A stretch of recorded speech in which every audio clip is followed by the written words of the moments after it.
Good morning and welcome. Welcome to those joining us online. Welcome to those here in person. Welcome to those who might be watching us days or weeks or months from today. It's so good to have you here at the Unitarian Church of Edmonton. My name is Karen Mills and I'm going to be your service leader for this morning. I wanted to begin, I know we have, before we dive into the service proper, just a few announcements. So I would like to invite Lynn and Declan and Maria up.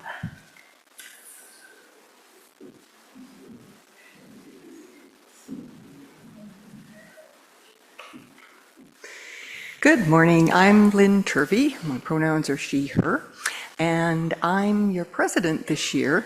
And as such, I often get correspondence in my little mailbox in the workroom. And I thought I just want to share a couple of pieces with you today from a couple of organizations who've received our sharing our abundance donations. And I thought, let's just let you people know how much your generosity means. So this one, I'm just going to read a couple of little tidbits out of them, not the whole letter. So this is from Child Haven International.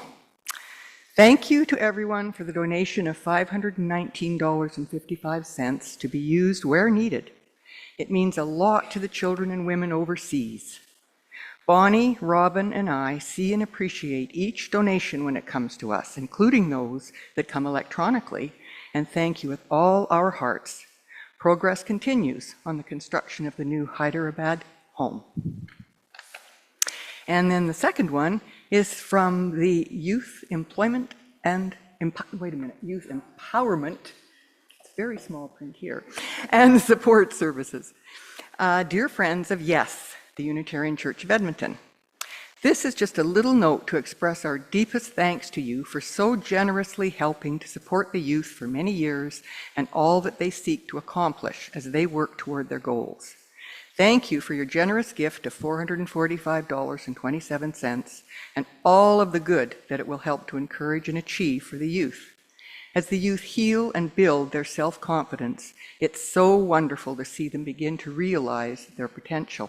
Thank you for being a part of helping to make that happen for them. Our vision is for a more connected, holistic, and lower barrier system for youth in crisis. Your support of that vision means that youth can get the help they need when they need it. So thank you all very much.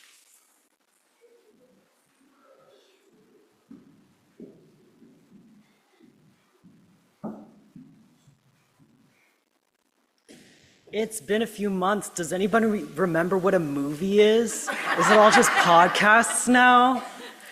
Good morning, everyone. My name is Declan Kiley. My pronouns are he, him, and I'm here to tell you about our church movie night. We've been off for a few months, but we're back now. On September 26th, we will be showing A Real Pain in accordance with our Soul Matters movie night. It is a free movie night and with a discussion afterwards related to the Soul Matters or just the movie.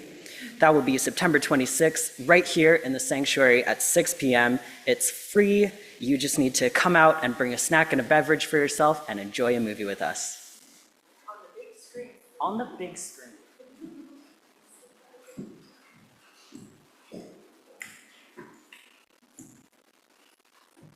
My name is Maria Odekirk. My pronouns are she and her, and I am currently wearing my hospitality hat.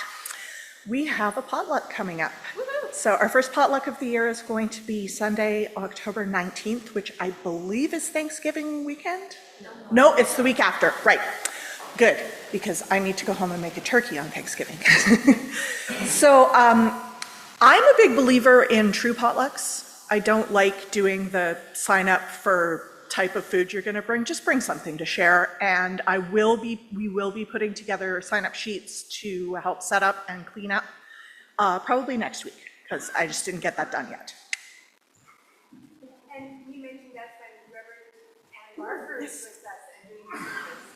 So those of you in the room probably heard that, but that is also the Sunday that Reverend Ann Barker is going to be doing our service as a guest speaker. And just to add some context for those who don't know, Reverend Ann used to be the minister at Westwood Congregation, but is now the incoming executive director of the Canadian Unitarian Council. Okay. Sherry?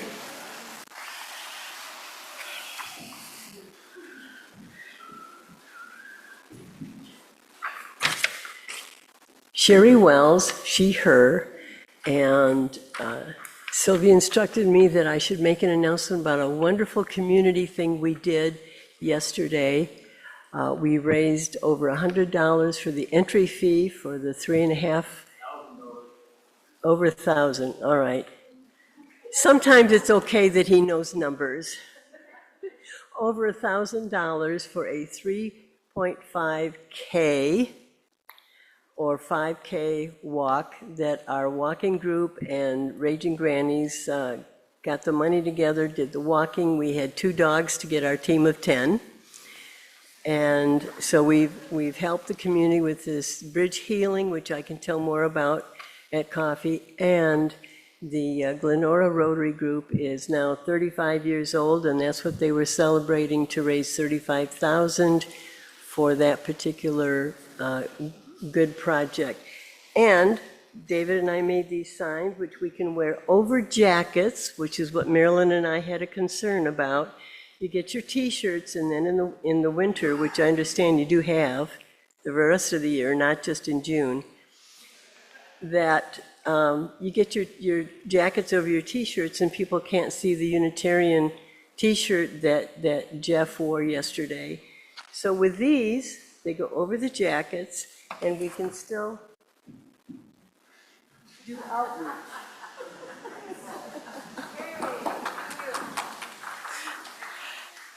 So thanks to everyone who shared news this morning. There's a lot going on in this community, so it's great to hear about it. Just because we're at the beginning of a new church year, it's always a good time for a reminder. I think if you have an announcement that you'd like to make, just let the service leader know before the service begins, and then we'll be sure to slot you in and make sure that you get time. All right. I would like to now invite everyone to turn off anything that beeps or buzzes or, may unexpectedly pop up in the midst of the service. And as we are doing that and preparing ourselves to dive into the service proper, I'd like us to begin with a land acknowledgement. And for me, this is always a special time of year. It, feels more like New Year than January ever does, with the return to school and kind of the time off in the summer and a return to sort of more structure and schedule. But it's also a transition time where we are going from sort of the lazy and sunny days of summer to a time of harvest, a time of quieting, a time of preparing for some darkness and some rest, and also a time where it's time to harvest and celebrate the abundance that comes from those sunny summer days. And with that, I would like us to remember the teachings of our Indigenous elders to be good stewards of the land and be good ancestors to all our children, and just appreciate the beautiful, beautiful place in which we are lucky enough to live. I would now like to introduce Gordon Ritchie, who's going to be our musician for the morning, and he's going to have a prelude for us.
Thank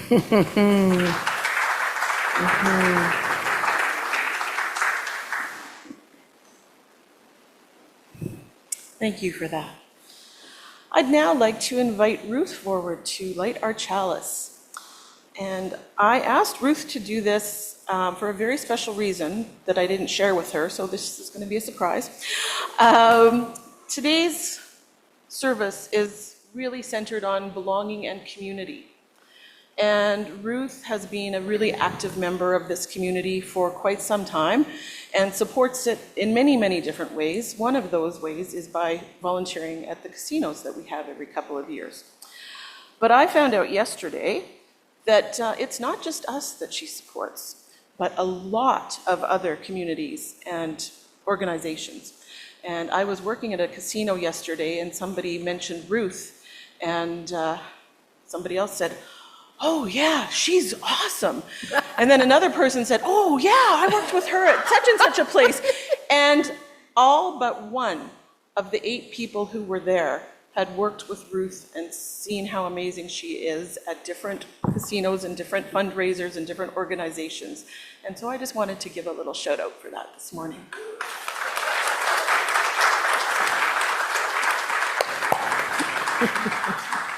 That's so good. The flame that Ruth now kindled is the light of belonging. We gather this morning to be part of something greater than ourselves, to learn to build together a structure where we can all thrive and know we truly belong. One of the ways I love to celebrate in community is through singing. And so I'm going to invite you to do that now. We're going to sing number 389, Gathered Here. The words will be on the screen. They are. Because it's the start of a new year and we're just getting into the swing of things. We're not going to do it as a round this morning, but we are going to sing it through 3 times. So please rise, because it's way easier to sing when you're standing. Gordon's going to play it through once, and then we're going to sing 3 times.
One of the values that we cherish here is generosity, and one of the commitments that we've made is to not only support this community, but support those around us. And we do that each month by collecting funds for the running of this church, but also donating half of the, what we call the unidentified collection, so the loose change that's in the plate, or bills, with a charity that is in our community, in their larger community. And so for the month of September, we are sharing with the Bent Arrow Traditional Healing Society. I'll invite the ushers to come forward, and as they take the collection, I'll tell you a little bit more about Bent Arrow. They're an amazing group. Their executive director, Cheryl Whiskey Jack, just celebrated her 30th year with the organization, and she'll actually be here as our speaker at the end of the month. The Society is committed to building upon the strengths of Aboriginal children, youth, and families to enable them to grow spiritually, emotionally, physically, and mentally so that they can walk proudly in both Aboriginal and non-Aboriginal communities. They work with schools, with communities, with partners to provide early childhood development, family support, youth leadership and empowerment, cultural education and awareness, and healing and wellness. And something that I found really interesting is on their website, they list their 5 guiding principles. And I find them to be really closely aligned with ours. So here's what their guiding principles are. All people are equal and should be treated with respect and dignity. Sounds a lot like our first principle. All people have the capacity for change. Working towards achieving balance in our lives is a lifetime goal. Healing comes in a variety of forms, and the Aboriginal way is about teaching how to be, not what to do. So we'll now bring forward our collection. As we do, I invite you to join in singing From You I Receive. From you I receive, to you I give. Together we share, and from this we live. From you I receive, to you I give. Together we share, and from this we live. As we take a moment now to pause, I invite you, if you wish to, only if you wish to stand and greet your neighbors with a handshake or a hello or a fist bump or a elbow. So please stand and rise, and if you wish to, and greet your neighbors.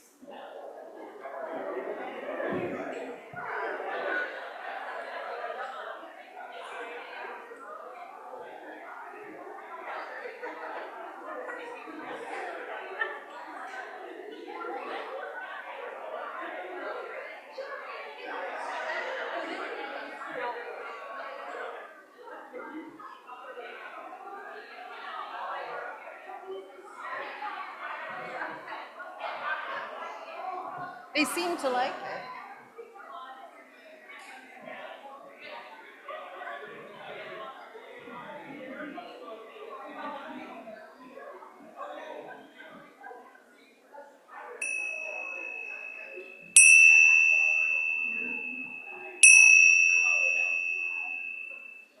Thank you. I love the explosion of sound that happens as you stand and start talking with one another. And I'll invite Karen Mills back up for the service leader reflection.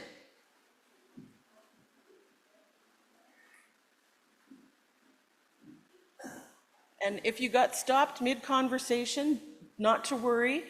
There's coffee and some really good-looking snacks for after the service, and you're allowed to just pick up and carry right on.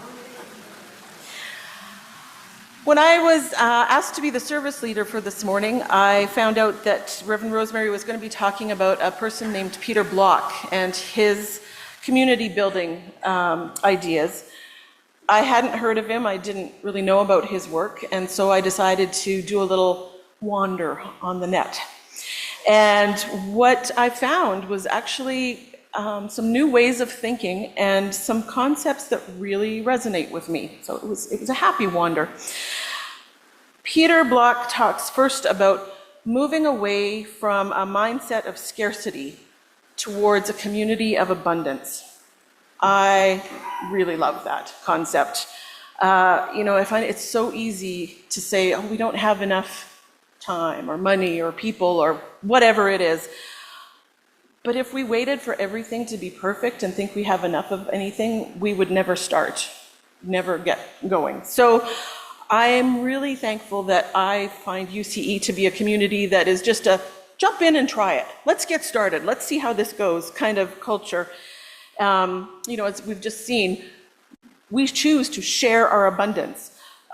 We look at what we can do, what we do have, and we focus on our strengths and what we can add to the community, not what's missing or what's a deficit. And I really think that mindset has given us sort of room to be creative and flexible and try out some things and take away a little bit of the fear and a little bit of the sort of the Eeyore mind of, oh, I can't do it. The other ideas that really struck me as I learned more are all centered on what Peter Block calls the 6 conversations. And it stems from his observation that a lot of the times when we talk, a lot of the meetings that we have, they don't really move things forward.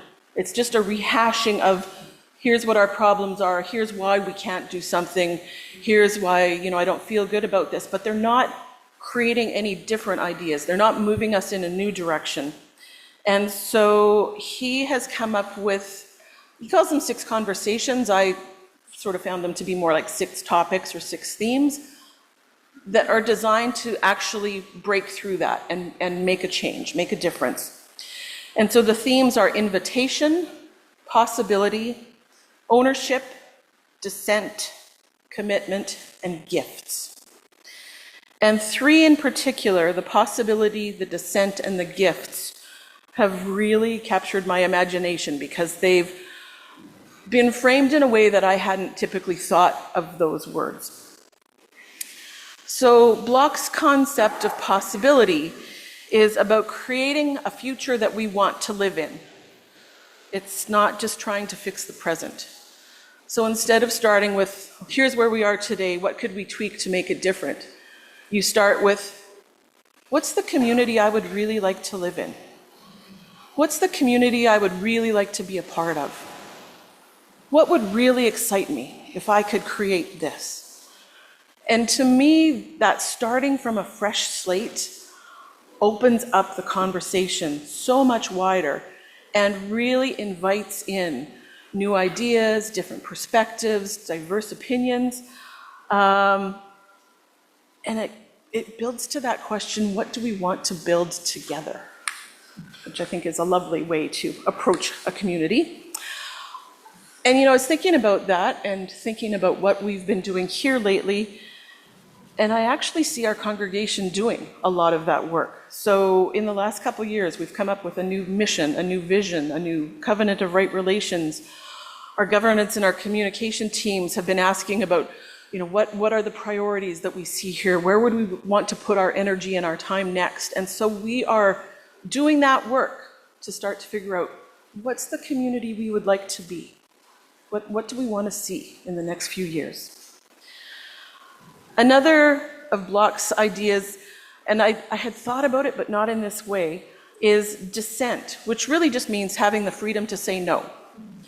And it sounds really simple, but it's so essential, because there was a line that he wrote that just stopped me right in my tracks. He said, if people can't say no, then their yes means nothing.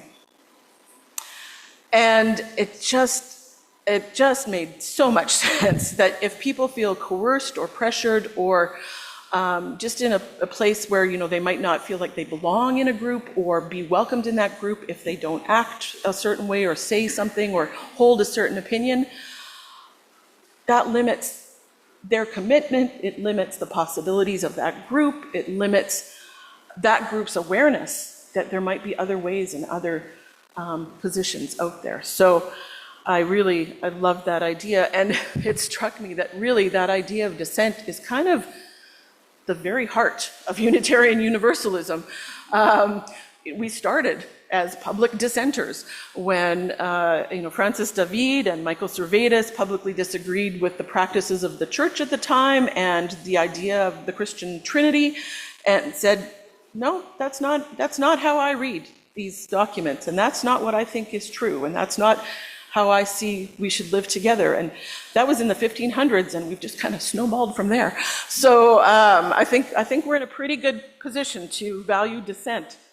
And then the last conversation topic that really got me thinking was about gifts.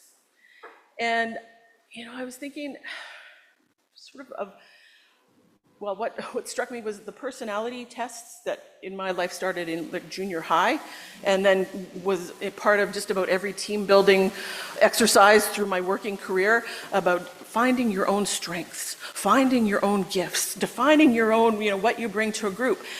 And I thought, wow, that's a really kind of self-centered, maybe even narcissistic way of looking at it, and B, always along with that message was the piece running in my mind of everybody has blind spots.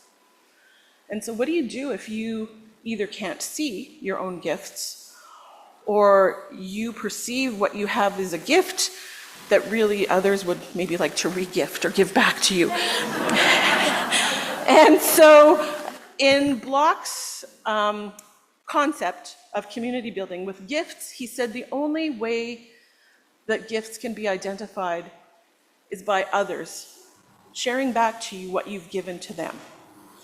And so you must rely completely on the community to identify your gifts. And your job as an individual is to share back with another individual what gifts they've given you. And so he said, you know, they're encouraged to share the gifts we've received from the individuals, the unique strength that we see in them, the capacities that they've shared that bring something unique and needed into the community. And, you know, maybe it's even, what have they done in the last 10 minutes that's made a difference? And I thought, wow, what a great shift in perspective for me. I mean, I'm sure lots of people are already there. But for me, it was like, take that focus off of what I'm bringing, what I want recognition for, what I think I should be proud of, and stop to look and see from people, what are they adding? What are they giving of themselves that's making this community a better place? What are they choosing to give from their energy, from their expertise to a community because they value it? I was like, oh, that could change everything. So I was pretty excited about that one. It actually reminded me of when I was teaching plain language writing to business people. And part of the course is that they had to read and then comment on, kind of mark actually, each other's writing. But the very first rule that we said is before anything else happened, they had to say something complimentary about the piece. It completely changed the exercise, and it completely changed the way that they read and the way that they framed their remarks, because it flipped the exercise from a treasure hunt for the most grammatical errors and the most things that they could, you know, circle or put an X through, to, oh, there's a human being behind this who's actually shared part of their voice, shared part of their being, who has tried and given an effort. And so I need to respect that and respond to that. And so, yeah, they still found things to fix, and they still found the grammatical errors, but the way they presented those were completely different.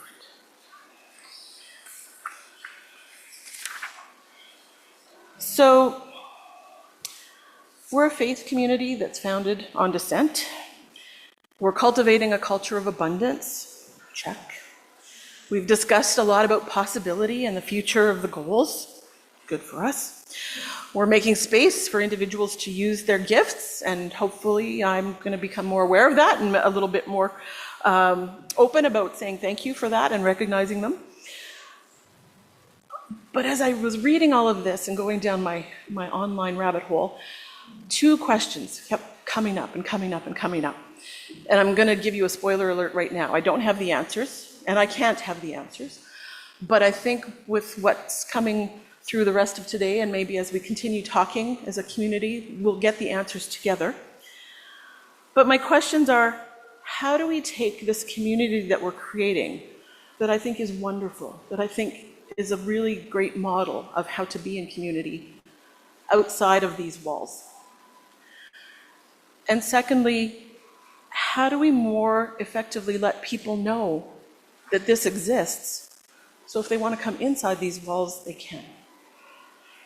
So the answers to these questions, I think, will help us grow, help us share our values, help us realize that community that we envision. And I'm excited to see what we can do together.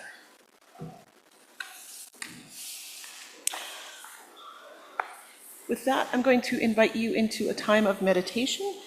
I'm going to turn things over to Reverend Rosemary. Fabulous.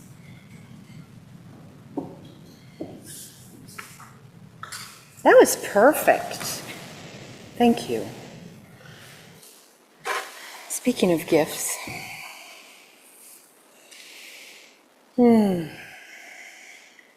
turn our hearts and minds inward as we scan our bodies for those places of stress, dissent. Where are we sore or tense? And I invite you to take a few deep, long, cleansing breaths. If you wish to, put your feet flat on the floor to help you feel more grounded. And let the chair hold your weight. Relax your muscles. It will hold you. The earth will hold you. The love and the care and the abundance in this room will hold you. Continue to focus in on your breath for a few moments, and then I will read a poem by Rosemary Watola Traumer called Belonging. And I'm going to read it a couple of times with some silence in between, and then some silence at the end.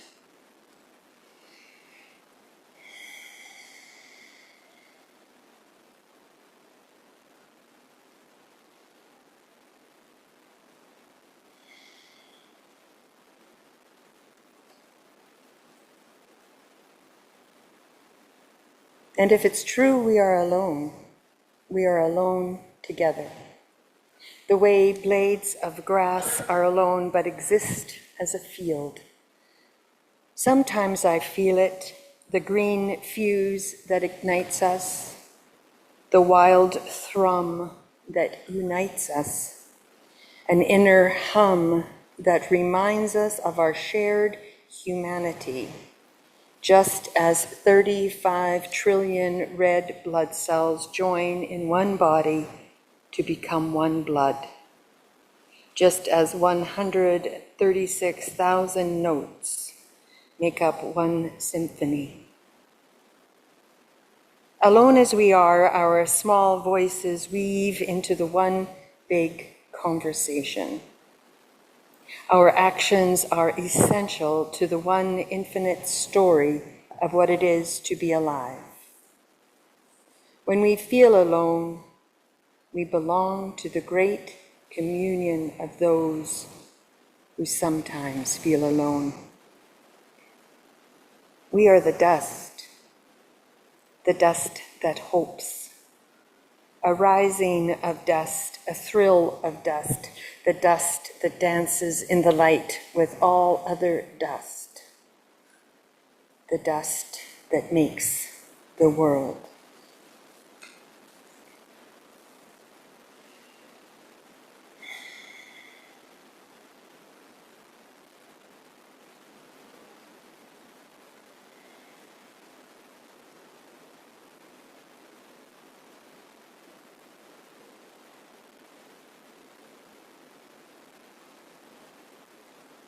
And as I read it again, I invite you to find an image or a concept that speaks to you and hold it close.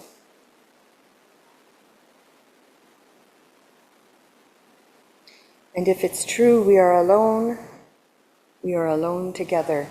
The way blades of grass are alone, but exist as a field. Sometimes I feel it.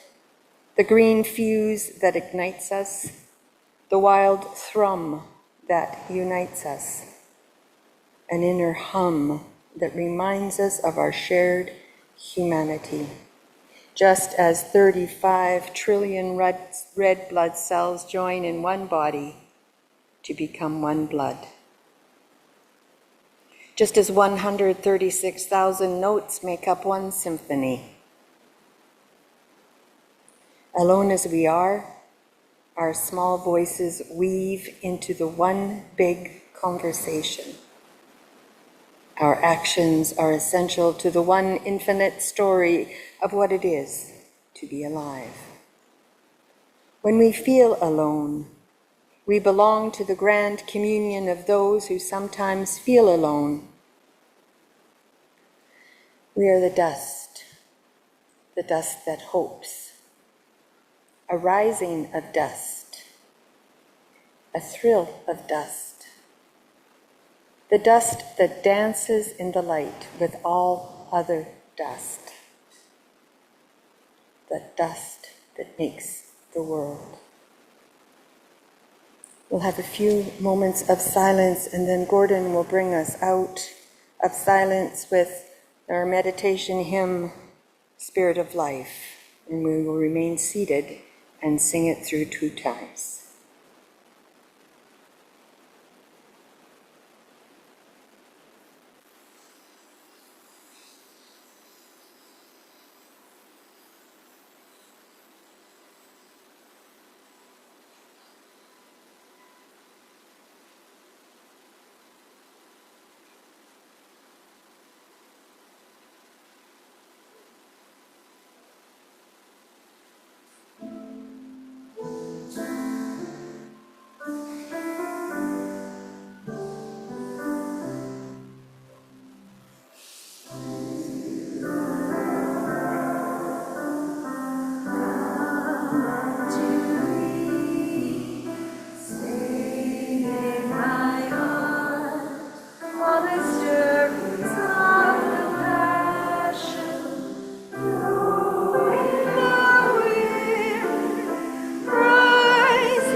And in the spirit of life, in love, in belonging, we light candles every Sunday morning to signify that we are full of life, full of gifts, full of longing and hurts and sadnesses and joys. And we light candles to recognize those. The tables are ready for you. I invite you now to light a candle of joy or concern, as you wish.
last few candles are being lit, I invite Karen to light one last candle for those joys and concerns we continue to hold in our hearts.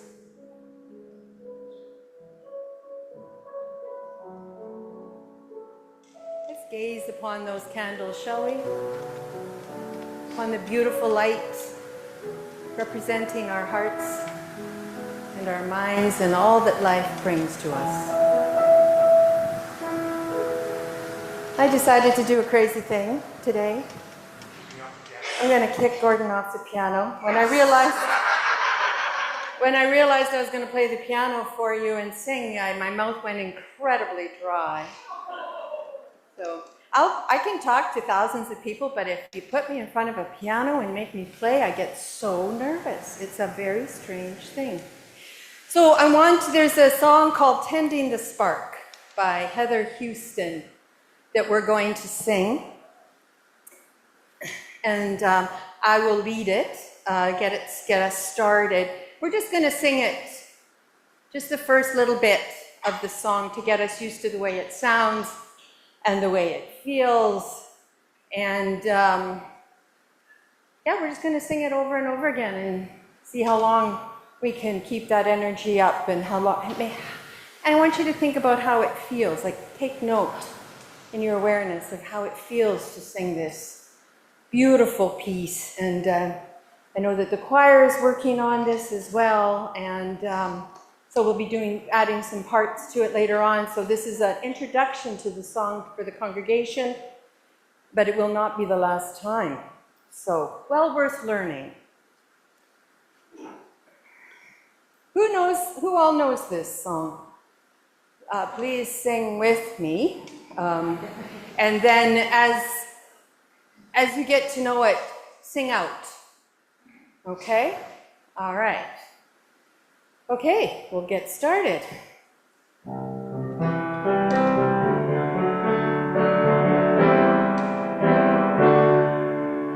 And we will care for each other as the world around us unravels, and we will tend to the spark of hope that lives within our grieving hearts.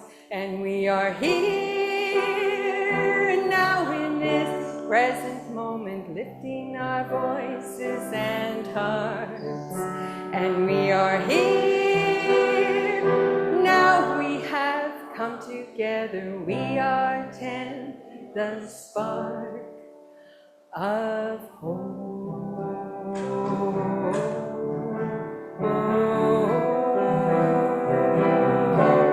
Oh, may it grow.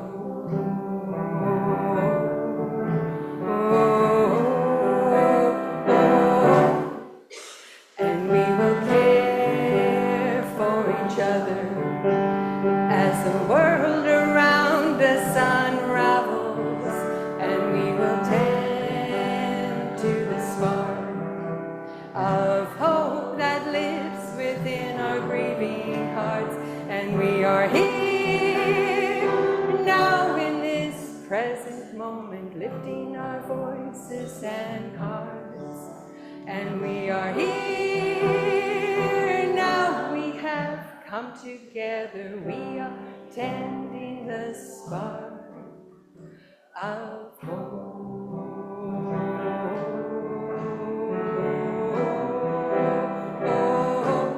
Oh, may it grow.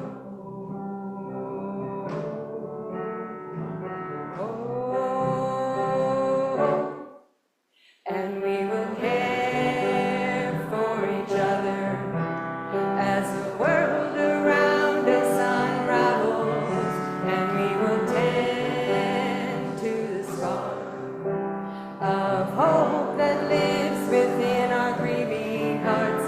We are here now in this present moment, lifting our voices and hearts. And we are here now, we have come together, we are tending the spark of hope.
Thank you for, whoa, I just spilt my water.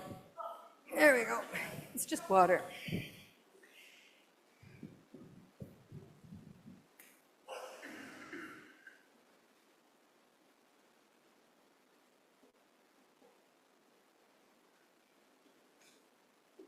Thank you for singing with me. Isn't that a beautiful song?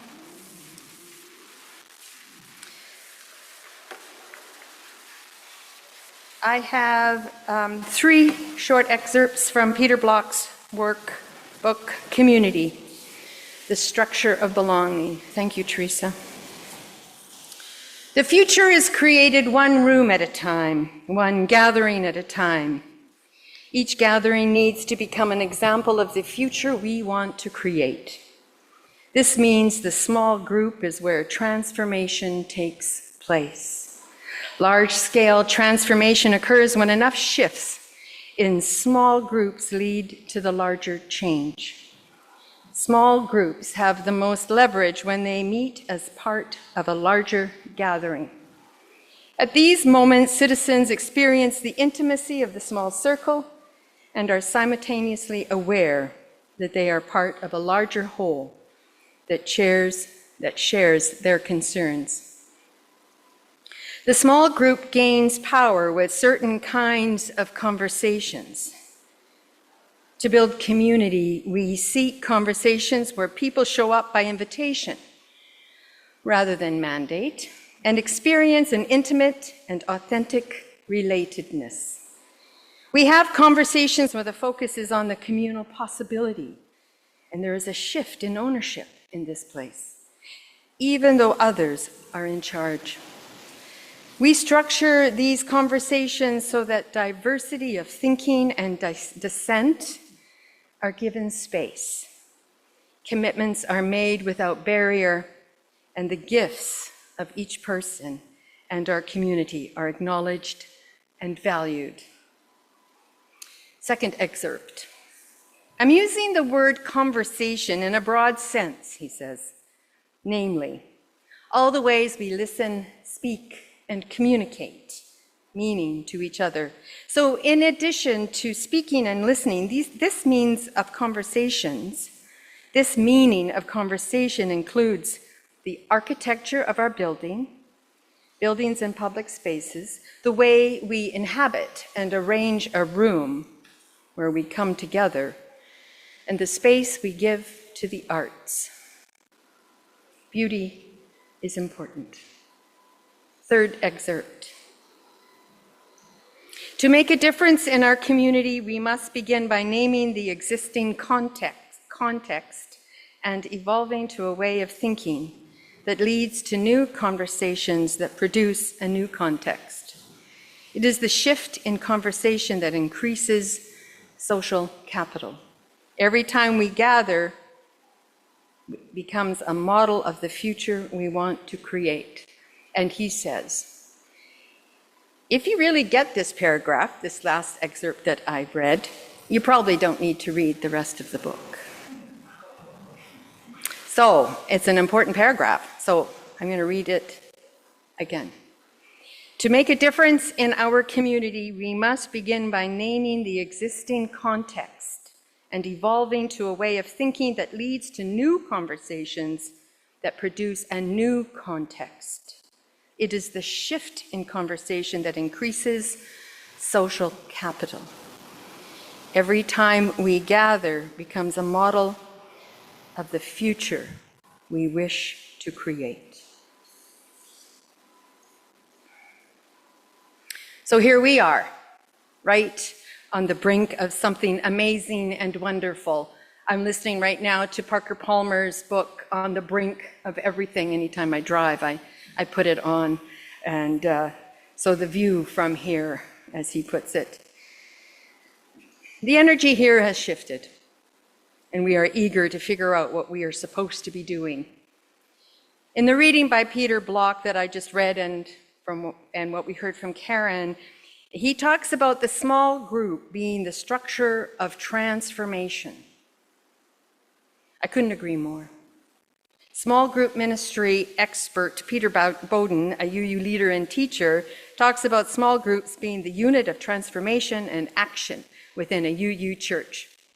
The other Karen and I were both in on that workshop this week. Unitarian Universalism has a long and varied history of being at the forefront of social action. We were the first denomination to perform same-sex unions and ceremonies of commitment. To settle, and by settle I mean hire and put in the pulpit, lesbian and gay and queer ministers. And now, the UUA, us, CUC, we were the first denomination to ordain and settle transgender ministers.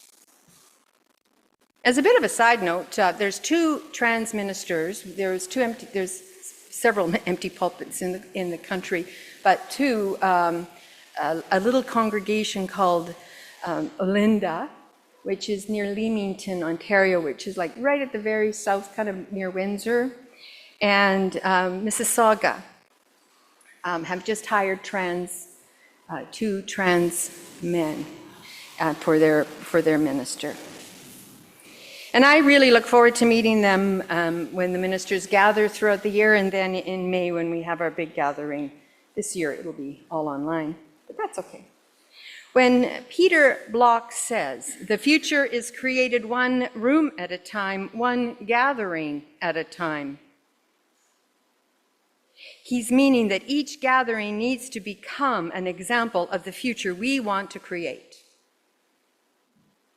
And he means that as we gather to do our work and to prepare for taking action, how we are together, how we treat each other, must mirror the world that we are striving for.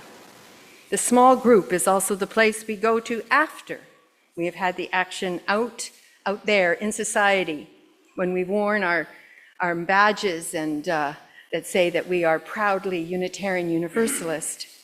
We come back to regroup, to listen and heal from the experience.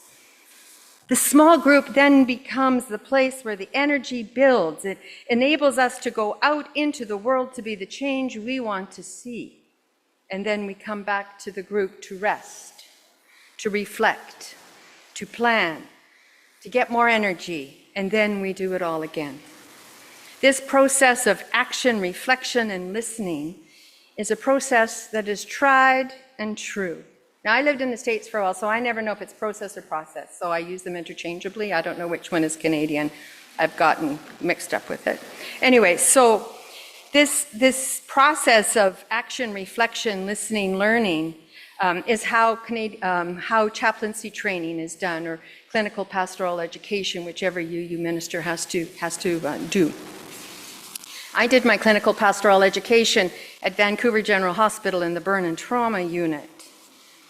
So we went, as a group, we went out into the wards and we comforted, prayed, held space, held hands, had hard conversations, and then came back to our cohort to reflect, to share, to listen, to learn, to get some feedback that was sometimes painful. Anyway, the small group is where the learning, the healing, and the awareness is, and the growing took place. If you've listened to many of my messages, you know that I often say, first you go deep, and then you go wide. And I always use my hands like that because that's the way one of my instructors did it. And I am very fond of her. Well, my friends, we've gone deep. We've worked very hard these past 4 years to get our proverbial ducks in a row. And now I would suggest that it's time we figured out what we're going to do to bring our values out into the world. The bruised and hurting world needs our values now more than ever.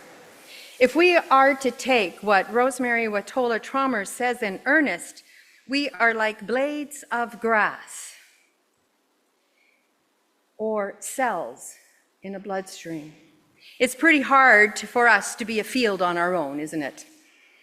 Or keep an organism alive. with our one blood cell that we represent. We need others to do the work with us, to be of common mind, to have good processes in place for when things go awry, and to help guide us. As I said, we have been working hard, and Karen alluded to them as well, to get those systems and structures in place so that we can be a force to be reckoned with. And we needed those systems and structures in place, and we needed to do the self-reflection that we have done. And we've done a lot of it over the last 4 years. And I would say we now have a very strong foundation. And like I said, we are capable of growing, learning, and loving together.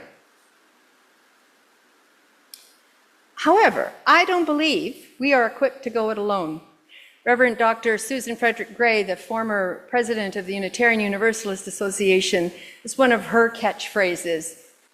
And she would say, "My friends, this is no time to go it alone." I don't believe any congregation or organization or group has the strength and diversity to make real and lasting change in community. That's just my opinion. And you can dissent, because we can do that.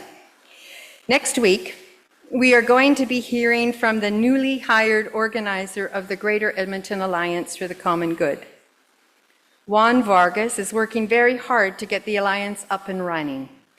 The organization has had its ups and downs, and with new leadership, I am hoping that the trajectory is at least mostly up.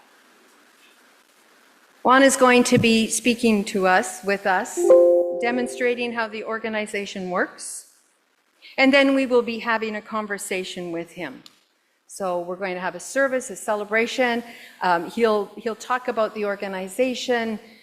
He'll put us through some paces. We will adjourn. There will be food, and then we're going to have a time of question and answering with Juan after the service.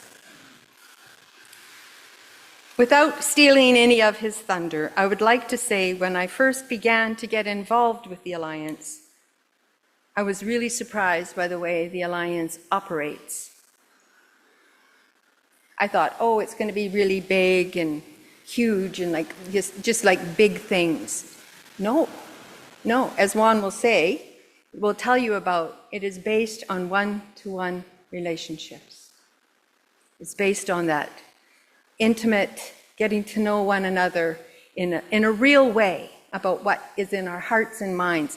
That is the foundation of the Industrial Areas Foundation, which is an organization that is over 100 years old. It started in Chicago, in the slaughter and meatpacking area of Chicago.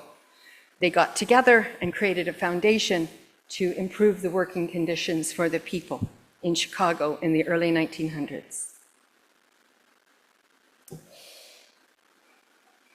So this organization bands together all the blades of grass and cells in the bloodstream to put pressure on the power holders in our communities to make the lives of citizens better. The last campaign that they did was to put pressure on City Hall to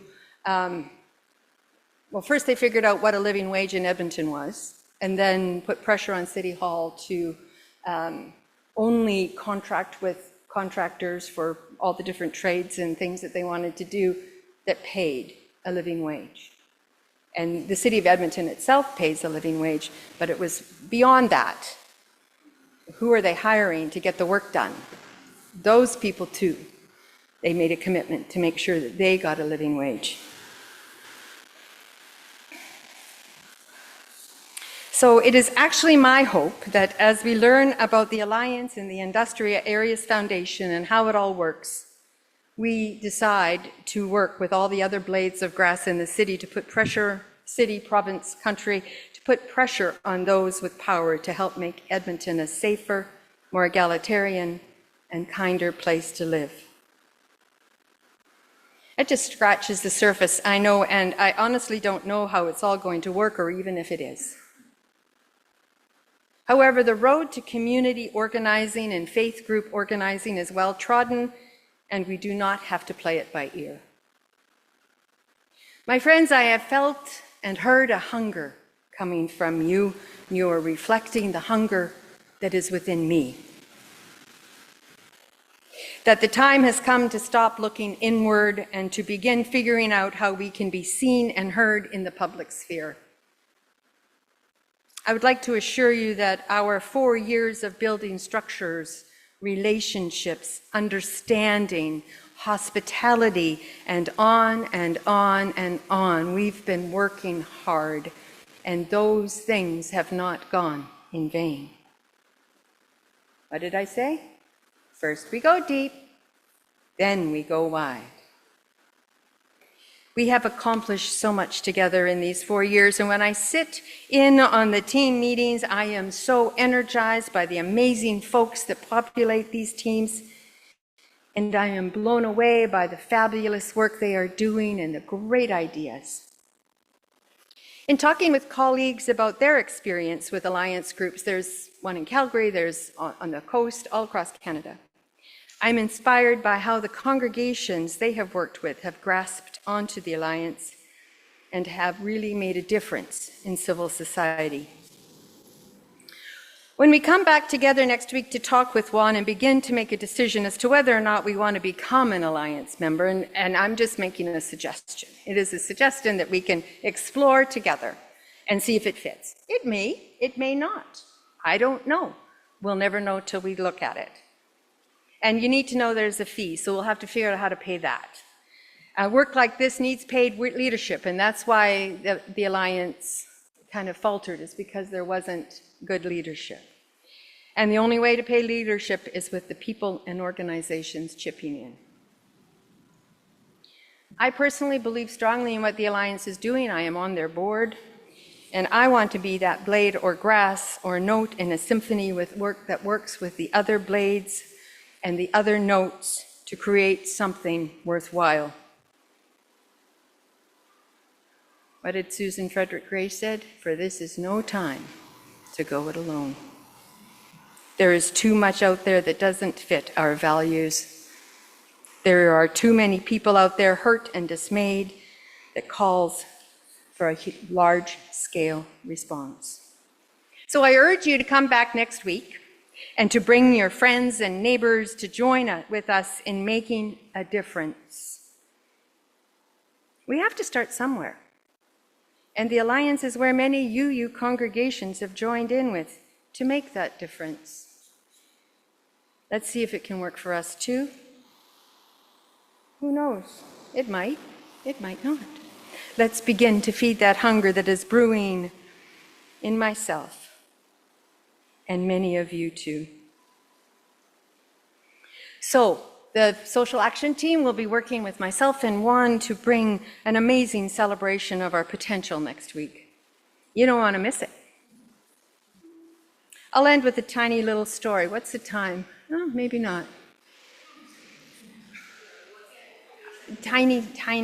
So I've been working with Juan, and he was introduced to me through Reverend Fran Deverell. Some of you may know of her. So right away I was pretty relaxed to know that he came well referenced and vetted, and he's a community organizer and has been working with the Youth Climate Corps for several years. And there was the Liberal caucus, the Liberals were in town this week, and there was a reception that the Youth Climate Corps put on at the Weston for the MPs. Juan invited me to go and represent the faith groups in the city. I wore my collar. It was an interesting experience, wearing my collar. I might do it more often. It was quite enlightening and grounding for me. And we were in a room full of MPs that held the power, right? They're the ones that hold the power to make a difference. And the Youth Climate Corps is looking for an action to address the climate crisis and the 20 to 25% youth unemployment rate. And so we were invited to come and speak to the MPs that had a support for it, and I was absolutely blown away by the power in the room, by the power in the conversations, by the ability for different groups to come together and find the power brokers and work towards something beneficial for everyone. We need the youth to be employed, and we need to address the climate crisis. Afterwards, we met as a small group, and we reflected, and we listened, and we learned. I learned so much about myself, about my own gifts, and that it was an amazing experience. But it's all based on that small group transformation. I feel transformed this week from having that experience. We tended those sparks that are within each of us. May we tend to ourselves and to one another and move forward with energy, compassion, kindness, health, strength, and love. So may it be. Amen.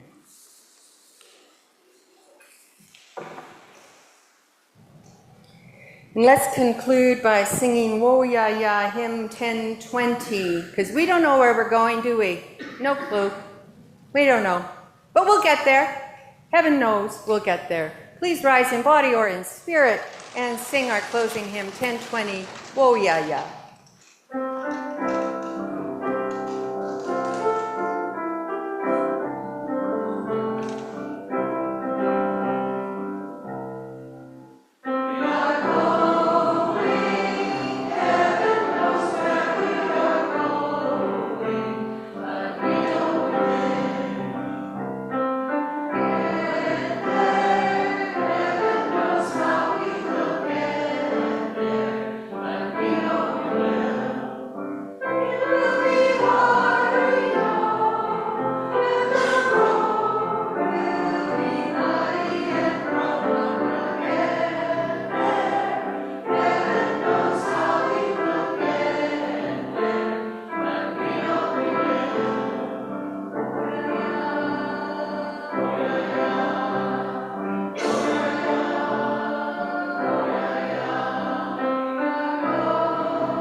Before we extinguish our chalice, I want to just take a moment to thank and acknowledge all the volunteers who've made this service possible. Those who are providing sound, who greeted people at the door, who provided coffee, very important on the morning, who ensured that we have lovely new artwork to look at, and a special shout out to the volunteers who did a little parking lot facelift with the Zowie new lines and the accessible parking spots. It's beautiful, so thank you. And now I will invite Ruth forward to extinguish our chalice.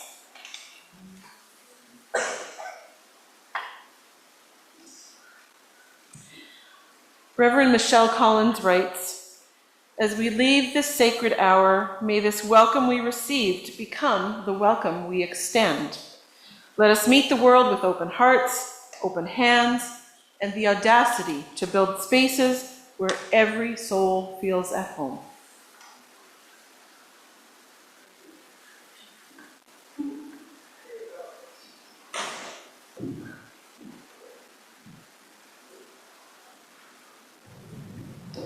And we will care for each other as the world around us unravels.